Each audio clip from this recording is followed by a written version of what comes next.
What is the Supreme Court? Or perhaps more accurately, who is the Supreme Court?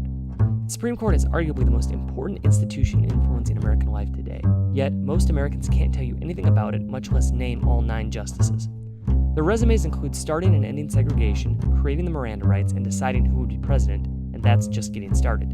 You probably don't know a lot about them because, despite their public power, they are notoriously private. Most of them avoid the public eye, and the U.S. does not allow cameras in the Supreme Court chambers, so enjoy your pencil drawings.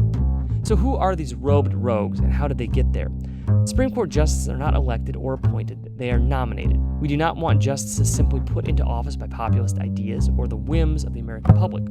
Instead, we leave this important decision in the careful hands of the president. Nominating a Supreme Court justice is perhaps the most important decision a president will make.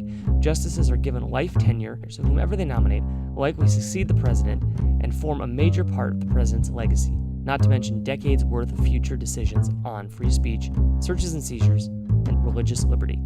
While life tenure sounds too good to be true, it's important that the Supreme Court justice can make decisions without risk of undue influence or retribution for a decision, or for falling asleep in your State of the Union address.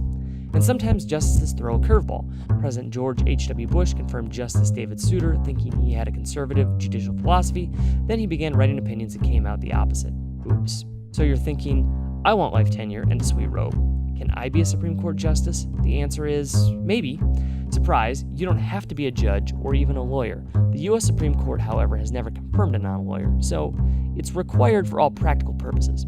Several justices have not previously been judges, but it's unlikely we'll nominate a non-judge again anytime soon. Judges create a public record of their judicial history, how they decide cases, so we know what team or judicial philosophy they're batting for. So you've got a law degree from a top-flight law school, a judicial clerkship, experience as a federal court of appeals judge, some government experience, and perhaps a stint as a professor at a top-flight law school. Now you just need the nomination of the President of the United States. Assuming you get the nomination, your name is sent to the Senate Judiciary Committee.